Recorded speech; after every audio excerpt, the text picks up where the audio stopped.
नमस्कार मित्रों, स्वागत है आप सभी का टुडे की करंट अफेयर्स के पार्ट यानी कि जून माह के पार्ट थर्ड में। जी हाँ मित्रों, जिन विद्यार्थियों द्वारा प्रीवियस के हमारे 2 पार्ट नहीं देखे गए तो वीडियो को डिस्क्रिप्शन बॉक्स में लिंक डाल दूंगा मैं, आप उन्हें बेहतर तरीके से देख सकते हैं क्योंकि विभिन्न एग्जाम्स यूपी पुलिस आदि एग्जाम हेतु करंट अफेयर की सबसे अहम और सेलेक्टेड 50 क्वेश्चनों की सीरीज आपको रेगुलर प्रोवाइड की जा रही है मित्रों। जी हाँ, तो यदि आप हमारे चैनल पर पहली बार विजिट कर रहे हैं तो चैनल को सब्सक्राइब करते हुए पास में जो बेल आइकन है उसको प्रेस करेंगे ताकि समय से लेटेस्ट वीडियो का नोटिफिकेशन आपको मिलता रहेगा और जीके जीएस के सबसे अहम और सिलेक्टेड सीरीज भी आपको प्रोवाइड कराएंगे मित्रों। जी हाँ, तो आप चैनल को सब्सक्राइब कर लीजिए। चलिए तो टुडे के वीडियो को हम आरंभ करते हैं। तो टुडे के वीडियो का हमारा प्रथम प्रश्न है, भारत ने किस देश के साथ समन्वित गश्ती कॉर्पोरेट के 35वें संस्करण का आयोजन किया है? प्रश्न को ध्यान से रीड करेंगे, ऑप्शन को ध्यान से रीड करेंगे। जो विद्यार्थी रिवीजन कर रहे हैं वो वीडियो को बीच में पॉज करके ऑप्शन को लगा सकते हैं। तो यहां से इसका राइट आंसर हो जाएगा ऑप्शन बी, यानी भारत ने जो गश्ती कॉर्पोरेट के 35वें संस्करण का आयोजन किया है वो थाईलैंड में किया गया। इसे आप ध्यान से याद रखेंगे। क्वेश्चन नंबर नेक्स्ट, चीन ने किस देश के राजनायक को पर्सोना नॉन ग्राटा घोषित किया है? किस देश के राजनायक को पर्सोना नॉन ग्राटा घोषित किया है? ऑप्शन को रीड करेंगे तो यहां से इसका जो राइट आंसर है वो ऑप्शन ए हो जाएगा। कनाडा के राजनायक को इनके द्वारा पर्सोना नॉन ग्राटा घोषित किया गया है। क्वेश्चन नंबर नेक्स्ट है, स्वच्छ भारत मिशन ग्रामीण चरण द्वितीय के तहत किस राज्य के गांव 100% ओडीएफ प्लस घोषित हो चुके हैं? ओडीएफ प्लस का मतलब होता है खुले में शौचालय मुक्त। ठीक है, तो यहां से इसका जो राइट आंसर होगा वो ऑप्शन सी हो जाएगा। तेलंगाना प्रथम पर, कर्नाटक द्वितीय पर, याद रखना है, तृतीय पर तमिलनाडु है, चतुर्थ पर यूपी है और 5वें नंबर पर गोवा है। तो याद रखना ये भी आपको। क्वेश्चन नंबर नेक्स्ट है, थैलेसीमिया बाल सेवा योजना TBSY के तीसरे चरण का शुभारंभ किया गया है। इस कार्यक्रम को पहली बार कब प्रारंभ किया था? यानी वर्तमान में जो आयोजन किया गया है तीसरे चरण का है जो थैलेसीमिया बाल सेवा योजना है। तो इसका जो प्रथम बार आयोजन यानी सर्वप्रथम इसे प्रारंभ किया गया था, पूछा गया प्रश्न में। ऑप्शन को रीड करेंगे तो यहां से इसका जो राइट आंसर है ऑप्शन ए, 2017 में प्रथम बार इसे आयोजित किया गया था, यानी प्रथम चरण की शुरुआत की गई थी केंद्रीय स्वास्थ्य मंत्रालय के द्वारा। ये आपको ध्यान रखेंगे। क्वेश्चन नंबर नेक्स्ट है, पहली बार स्टेट रोबोटिक्स फ्रेमवर्क को किस राज्य ने लॉन्च किया है? स्टेट रोबोटिक्स फ्रेमवर्क यानी कि रोबोट बनाने का एक प्रारूप तैयार किया गया है। तो ऑप्शन को रीड करेंगे तो यहां से इसका जो राइट आंसर है वो ऑप्शन डी है। तेलंगाना सरकार के द्वारा इस को फ्रेमवर्क को तैयार किया गया है। तो किन के द्वारा इसका उद्घाटन किया? तो यह भी याद रखना है आपको, उद्योग मंत्री टीम रामाराव के द्वारा हैदराबाद में इसे लॉन्च किया गया है। क्वेश्चन नंबर नेक्स्ट है, चलने के अधिकार को लागू करने वाला पहला राज्य कौन सा है? ऑप्शन को रीड करेंगे तो यहां से इसका जो राइट आंसर है ऑप्शन सी हो जाएगा। चलने के अधिकार को पहली बार लागू करने वाला जो राज्य है यानी कि कानूनी अधिकार इसे बना दिया गया है तो ये पंजाब आंसर हो जाएगा आपका। क्वेश्चन नंबर नेक्स्ट है, केरल के पूर्व स्वास्थ्य मंत्री के शैलजा की आत्मकथा my life as a comrade का विमोचन कहां पर किया गया है? तो इनके द्वारा लिखी आत्मकथा है my life as a comrade, जिसका विमोचन कहां किया गया? प्रश्न को ध्यान से रीड करेंगे, वीडियो को बीच में पॉज करके भी आप आंसर लगा सकते हैं। तो यहां से इसका जो राइट आंसर है वो ऑप्शन सी हो जाएगा। नई दिल्ली में इसे लॉन्च किया गया है। क्वेश्चन नंबर नेक्स्ट है, राष्ट्रीय प्रौद्योगिकी दिवस 2023 कब मनाया गया है? दिवसों को लेकर के हर एक एग्जाम में 1 से 2 प्रश्न बनते हैं और जो खास करके करंट अफेयर्स के जो दिवस मनाए गए हैं उनकी थीम आधारित भी आपको ध्यान रखना होता है और उनका पहली बार कब मनाया गया इस तरह भी पूछे जाने लगे हैं। तो यहां से इसका जो राइट आंसर है वो आपका 11 मई को मनाया गया राष्ट्रीय प्रौद्योगिकी दिवस। ठीक है, ये भी आपको यहां पर ध्यान रखना है। क्वेश्चन नंबर नेक्स्ट है, भारत रत्न डॉक्टर अंबेडकर पुरस्कार 2023 किसे प्रदान किया गया है?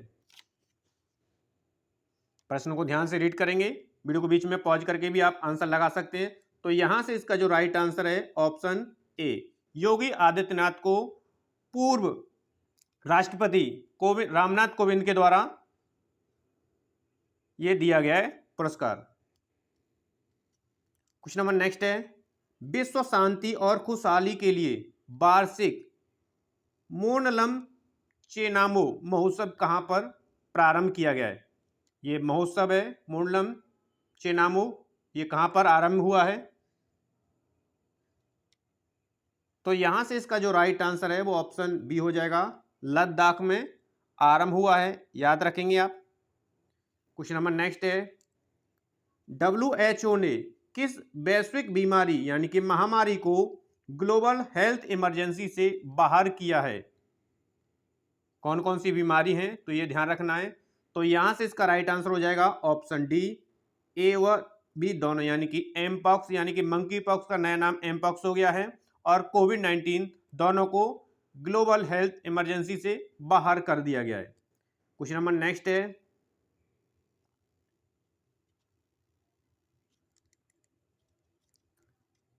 छठे हिंद महासागर सम्मेलन IOC का मेजबान देश कौन सा है? यानी कि छठवां जो हिंद महासागर सम्मेलन हुआ है उसकी मेजबानी किस देश के द्वारा की गई है?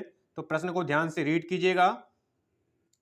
तो यहां से इसका जो राइट आंसर है ऑप्शन ए हो जाएगा, और इसके महत्वपूर्ण तथ्यों को भी हम रीड करेंगे। तो इसका जो आयोजन किया गया था वो 12 मई 2023 को किया गया है। कहां पर किया गया? बांग्लादेश के ढाका में आरंभ किया गया इसे, और इसका जो विषय रहा था यानी कि छठे हिंद महासागर की मेजबानी देश जो था उसका विषय रहा था शांति, समृद्धि और एक लचीले भविष्य के लिए साझेदारी रहा था, और इसका उद्घाटन किया था वहां के प्रधानमंत्री शेख हसीना द्वारा किया गया है। क्वेश्चन नंबर नेक्स्ट है, राष्ट्रीय पोषण भी पढ़ाई भी कार्यक्रम किसने प्रारंभ किया है? एक कार्यक्रम है पोषण भी पढ़ाई भी, ऑप्शन को रीड करेंगे। तो यहां से इसका जो राइट आंसर है वो ऑप्शन ए हो जाएगा, स्मृति ईरानी के द्वारा इसे लॉन्च किया गया है। तो इसका जो आरंभ हुआ है वो राष्ट्रीय शिक्षा नीति के तहत हुआ है, और यह जो घटक है यानी कि मिशन पोषण 2.0 के घटक के रूप में इसका प्रारंभ किया गया है, और इसका उद्देश्य रहा है इस समस्त आंगनवाड़ियों में प्रारंभिक बाल्यावस्था की देखभाल व शिक्षा पर केंद्रित है। क्वेश्चन नंबर नेक्स्ट है, the race to net zero accelerating climate action in Asia and the Pacific किसने जारी की है? प्रश्न को ध्यान से रीड करेंगे, ऑप्शन को रीड करेंगे। तो यहां से इसका जो राइट आंसर हो जाएगा वो ऑप्शन सी हो जाएगा, यूनिस्केप के द्वारा इसे जारी किया गया है। क्वेश्चन नंबर नेक्स्ट है, इटली के लग्जरी ब्रांड गुच्ची ने किसे अपना वैश्विक ब्रांड एम्बेसडर नियुक्त किया है? जो इटली के एक ब्रांड है गुच्ची, जिसने वैश्विक ब्रांड एम्बेसडर नियुक्त किया गया, किसे नियुक्त किया गया है? प्रश्न को ध्यान से रीड करेंगे। तो यहां से इसका जो राइट आंसर है ऑप्शन ए हो जाएगा, आलिया भट्ट को इटली की जो लग्जरी ब्रांड है गुच्ची ने अपना ब्रांड एम्बेसडर नियुक्त किया गया है, ये आपको ध्यान रखना है। क्वेश्चन नंबर नेक्स्ट है, सर्वोच्च न्यायालय ने दिल्ली सरकार को IAS और सभी सेवाओं पर नियंत्रण किस अनुच्छेद के तहत प्रदान किया गया है? तो दिल्ली सरकार के द्वारा हाल ही में हाईकोर्ट का निर्णय आया है, तो किस अनुच्छेद के द्वारा यह प्रदान किया गया है? तो यहां पर इसका जो राइट आंसर है वो ऑप्शन सी हो जाएगा, अनुच्छेद 239 AA के तहत ये आदेश जारी किया गया है। क्वेश्चन नंबर नेक्स्ट है, अंतर्राष्ट्रीय नर्स दिवस 2023 कब मनाया गया है? तो अंतर्राष्ट्रीय नर्स दिवस जो मनाया जाता है वो प्रतिवर्ष, याद रखना है आपको, 12 मई को मनाया जाता है, यानी कि यहां से आंसर आपका सी हो जाएगा। 12 मई किसके जन्म दिवस के रूप में मनाया जाता है? तो ये भी ध्यान प्रश्न बन सकता है भविष्य में। तो फ्लोरेंस नाइटिंगेल जो कि एक ब्रिटिश थी, और इन्हें आधुनिक नर्सिंग का संस्थापक भी कहा जाता है, और जिनका जन्म जो हुआ था 12 मई 1820 को हुआ था। और इन्हीं के जन्म दिवस के रूप में नर्सिंग डे या नर्स डे मनाया जाता है। और ये भी ध्यान रखना है कि तत्कालीन यानी कि वर्तमान जो दिवस मनाया गया नर्स डे, उसकी थीम क्या रही थी? तो थीम है उसकी हमारी नर्सें हैं हमारा भविष्य। प्रत्येक प्रश्न आप सभी के लिए बेहद इंपॉर्टेंट है, इसलिए कंप्लीट वीडियो को देखें और प्रश्नों को लगाएं। उससे संबंधित जितने भी तथ्य हैं उनका आप स्क्रीनशॉट ले लें या फिर नोट्स तैयार कर लें। और 12 मई को ही 2022 से अंतर्राष्ट्रीय पादप स्वास्थ्य दिवस भी मनाया जाता है। किसके द्वारा इसे घोषणा की गई थी मनाने की? तो यूएनओ के द्वारा 2022 से मनाया जा रहा है। और वर्तमान 12 मई को जो अंतर्राष्ट्रीय पादप दिवस मनाया गया है उसका जो विषय रहा था plant health for environment protection रहा था। यहां से भी प्रश्न बन सकता है। क्वेश्चन नंबर नेक्स्ट है, संघाई सहयोग संगठन स्टार्टअप फोरम 2023 का आयोजन कहां पर किया गया है? संघाई सहयोग संगठन यानी SCO का जो स्टार्टअप फोरम 2023 हुआ है उसका आयोजन कहां पर किया गया है? तो यहां से इसका जो राइट आंसर है वो ऑप्शन डी है, नई दिल्ली में किया गया है। आयोजन किसके द्वारा किया गया? तो भारत के उद्योग और आंतरिक व्यापार संवर्धन विभाग यानी कि वाणिज्य मंत्रालय के द्वारा इसका आयोजन किया गया है न्यू दिल्ली में। ये आपको ध्यान रखना है। क्वेश्चन नंबर नेक्स्ट है, इंटरनेशनल क्रिकेट काउंसिल ने किसे अपना ग्लोबल स्पॉन्सर घोषित किया है? ICC द्वारा ग्लोबल स्पॉन्सर किसे घोषित किया गया है? प्रश्न को रीड करेंगे, ऑप्शन को रीड करेंगे और वीडियो को बीच में पॉज करके भी आप आंसर लगा सकते हैं कि हमारे द्वारा रिवीजन किया जा रहा है तो कितने सही जा रहे हैं। तो यहां से इसका जो राइट आंसर है वो ऑप्शन बी हो जाएगा, मास्टर कार्ड को स्पॉन्सर किया है। तो मास्टर कार्ड जो है एक वित्तीय सेवा निगम है जो संयुक्त राज्य अमेरिका का है। कल को यहां से प्रश्न बन सकता है। और इन्होंने यानी कि मास्टर कार्ड ने भारत पे से ICC के स्पॉन्सर के रूप में पदभार जो है ग्रहण किया है। ये आपको ध्यान रखेंगे। क्वेश्चन नंबर नेक्स्ट है, मास्को बुश स्टार्स चैंपियनशिप में भारत ने कितने स्वर्ण पदक जीते हैं? एक प्रतियोगिता हुई है जिसका नाम है मास्को बुश स्टार्स चैंपियनशिप। तो भारत के द्वारा कितने स्वर्ण पदक जीते गए इस प्रतियोगिता में? तो प्रश्न को ध्यान से रीड करेंगे तो यहां से इसका जो राइट आंसर है ऑप्शन ए हो जाएगा। 10 जो है स्वर्ण पदक भारत के खाते में आए हैं। यदि बात करेंगे कि हम किसका आयोजन कहां पर हुआ था, तो इसका आयोजन मास्को में सांडा फाइट और ताओलू में हुआ था। ताओलू में हुआ था, याद रखना है।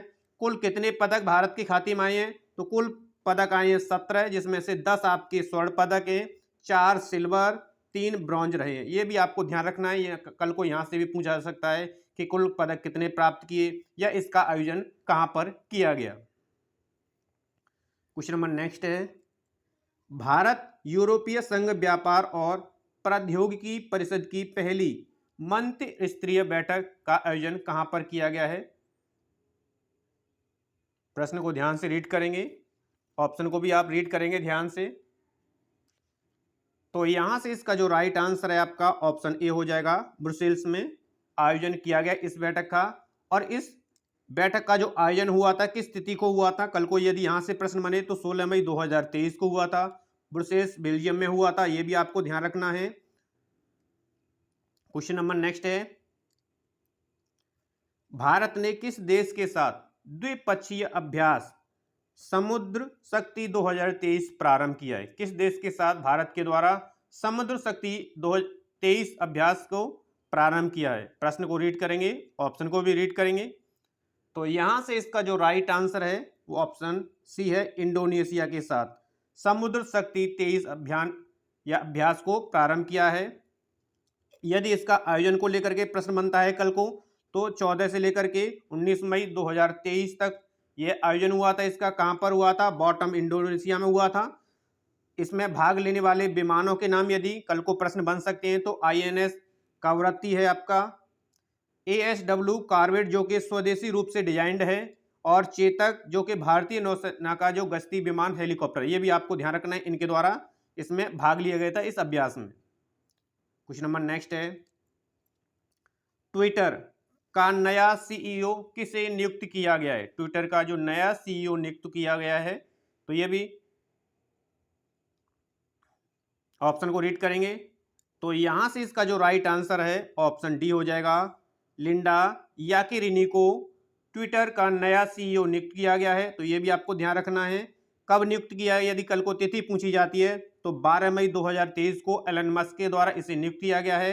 और जो लिंडा याकिरिना थी, इनका जो फोकस रहेगा सीईओ के रूप में, यानी अपने पद पर बिजनेस ऑपरेशंस पर इनका फोकस अधिक रहेगा। ये भी आपको याद रखना है कि इनका पद पर कार्य रहेगा, कल को प्रश्न बन सकता है। तो क्वेश्चन नंबर नेक्स्ट है, इच्छा मृत्यु को कानूनी मान्यता किस यूरोपीय देश ने प्रदान की है? तो यहां से इसका जो राइट आंसर है वो ऑप्शन ए हो जाएगा, पुर्तगाल के द्वारा दी गई है। यह पारित हुआ था या लागू हुआ है तो 12 मई 2023 को पुर्तगाल के संसद समिति के द्वारा सीमित परिस्थितियों में इच्छा मृत्यु कानून जो है पारित किया गया है। ये भी आपको याद रखना है। क्वेश्चन नंबर नेक्स्ट है, विश्व पक्षी यानी विश्व प्रवासी पक्षी दिवस 2023 कब मनाया गया है? विश्व प्रवासी पक्षी दिवस 2023 कब मनाया गया है? तो यहां से इसका जो राइट आंसर है वो ऑप्शन बी हो जाएगा, 13 मई को मनाया गया है। तो 2023 में जो विश्व प्रवासी पक्षी दिवस है, जो वर्ष में कितनी बार मनाया जाता है? यदि यहां से प्रश्न बनेगा तो 2 बार मनाया जाता है। वर्तमान में यानी तत्कालीन मनाया गया है जो 13 मई को मनाया गया है। आगामी जो मनाया जाएगा वो 14 अक्टूबर 2023 में मनाया जाएगा, ये भी आपको ध्यान रखना है। और इसकी 2023 में जो विश्व प्रवासी पक्षी दिवस मनाया गया है 13 मई को, उसकी थीम जो रही थी प्रवासी पक्षियों के लिए पानी और इसके महत्व, ये इसकी थीम रही थी। थीम को लेकर के भी कल को प्रश्न बन सकता है। क्वेश्चन नंबर नेक्स्ट है, सीबीआई के निदेशक पद पर किसे नियुक्त किया गया है? सीबीआई के निदेशक पद का पद ग्रहण किसके द्वारा किया गया, यह भी प्रश्न बन सकता है। तो यहां से इसका जो राइट आंसर है ऑप्शन सी हो जाएगा, प्रवीण सूद को सीबीआई निदेशक के रूप में नियुक्त किया गया है। यदि इनसे प्रश्न बन सकता है कि पूर्व में ये किस पद पर कार्यरत थे, तो कर्नाटक के महानिदेशक और पुलिस महानिरीक्षक थे ये। इन्हें नियुक्त किया गया है, किनके द्वारा किया गया है? तो पीएम नरेंद्र मोदी, मुख्य न्यायाधीश डीवाई चंद्रचूड़ और लोकसभा विपक्ष कांग्रेस के जो नेता रहे थे अधीर रंजन के द्वारा इन्हें नियुक्त किया गया है। यदि कल को यहाँ से इनके कार्यकाल को प्रश्न बनता है तो इनका कार्यकाल यानी कितने समय तक इनके के लिए नियुक्त किया गया है? तो 2 वर्ष के लिए इन्हें सीबीआई के निदेशक के रूप में नियुक्त किया गया है। तो यह भी आपको ध्यान रखना है। क्वेश्चन नंबर नेक्स्ट है, प्रथम astronomical society Govind Swarup life time achievement award 2022 किसे प्रदान किया गया है? प्रश्न को ध्यान से रीड करेंगे तो यहां से इसका जो राइट आंसर है वो ऑप्शन सी हो जाएगा, जयंत विष्णु नार्लिकर को नियुक्त किया गया है। तो वर्तमान के अध्यक्ष जो हैं आपके एएसआई के प्रोफेसर दीपंकर बनर्जी के द्वारा इन्हें नियुक्त किया गया है। और यदि नार्लिकर के बारे में प्रश्न बनता है तो ये उत्कृष्ट खगोल शास्त्री रह चुके हैं। IUCAA के पुणे के संस्थापक और निदेशक भी हैं ये, और पूर्व में एएसआई के ये अध्यक्ष भी रह चुके हैं। क्वेश्चन नंबर नेक्स्ट है, केंद्रीय बंदरगाह नौवहन और जलमार्ग मंत्री ने किस बंदरगाह को टर्न अराउंड टाइम श्रेणी में सागर श्रेष्ठ सम्मान प्रदान किया गया है? ऐसा कौन सा बंदरगाह है जिसे सागर श्रेष्ठ सम्मान प्रदान किया गया है? प्रश्न को रीड करेंगे तो यहां से इसका जो राइट आंसर है वो ऑप्शन बी है, कोची बंदरगाह को सागर श्रेष्ठ सम्मान प्रदान किया गया है। और यदि कल को यहाँ से एक और प्रश्न बन सकता है कि केंद्रीय मंत्री द्वारा हरित सागर जो लॉन्च किया है, किनके द्वारा लॉन्च किया गया है, तो केंद्रीय मंत्री सर्बानंद सोनोवाल ने ग्रीन पोर्ट गाइडलाइंस 2023 के तहत हरित सागर को लॉन्च किया है। ये भी आपको ध्यान रखना है। क्वेश्चन नंबर नेक्स्ट है, स्मार्ट स्कूल स्मार्ट ब्लॉक कार्यक्रम कहाँ प्रारंभ हुआ है? एक कार्यक्रम है जिसका नाम है स्मार्ट स्कूल स्मार्ट ब्लॉक, जिसका आयोजन किया गया है। तो यहां से इसका जो राइट आंसर है वो ऑप्शन सी हो जाएगा। उत्तराखंड में इसका आयोजन किया गया है। यदि पूछा जाए कब इसका उद्घाटन किया गया, तो 11 मई 2023 को उत्तराखंड राज्य में के जो है चंपावत जिले के गोरालचोड़ स्थित सभागार में इसका उद्घाटन किया गया है। क्वेश्चन नंबर नेक्स्ट है, ताशकंद में आयोजित पुरुषों की विश्व मुक्केबाजी चैंपियनशिप में भारत पदक तालिका में कौन से स्थान पर रहा है? तो ताशकंद में जो आयोजित हुई है पुरुषों की जो विश्व मुक्केबाजी चैंपियनशिप, उसमें भारत की तालिका में पदक तालिका में स्थान पूछा गया है। तो इसका स्थान जो रहा है वो 4th रहा है। ये भी आपको ध्यान रखना है। यदि कल को यहाँ से प्रश्न पूछा जा सकता है कि भारत के द्वारा कितने पदक इसमें जीते गए, तो 3 पदक जीते गए हैं जो कि कांस्य पदक थे। और कांस्य पदक विजेताओं को जो राशि मिलती है, सम्मान राशि, वो आपको ध्यान रखना है। तो प्रत्येक को 50,000 अमेरिकी डॉलर से सम्मानित किया गया है इस ताशकंद प्रतियोगिता में। तो ये भी आपको ध्यान रखना है। तो ये थे मित्रों टुडे के सबसे अहम और सिलेक्टेड महत्वपूर्ण प्रश्नों की सीरीज। आशा करते हैं टुडे की सीरीज आपको पसंद आई हुई। वीडियो पसंद आई तो मोर देन लाइक और शेयर करेंगे। यदि आपके द्वारा चैनल को अभी तक सब्सक्राइब नहीं किया तो चैनल को आप सब्सक्राइब करें, ताकि बेहतर तरीके से पर डे इंप्रूव होता रहेगा आपके करंट अफेयर्स के प्रश्नों के साथ, और नए नए तरीके से आपको बेहतर तरीके से आपको दिए जाएंगे, प्रोवाइड कराए जाएंगे। और जल्द ही यूपी पुलिस के लिए आपके लिए जीएस और जीके को लेकर के सबसे अहम और सिलेक्टेड एग्जाम बेस्ड क्वेश्चनों की सीरीज भी आपको प्रोवाइड की जाएगी। तो आप चैनल को सब्सक्राइब कर लीजिए। मिलते हैं हम नेक्स्ट वीडियो के साथ। तब तक आप सभी को नमस्कार, धन्यवाद।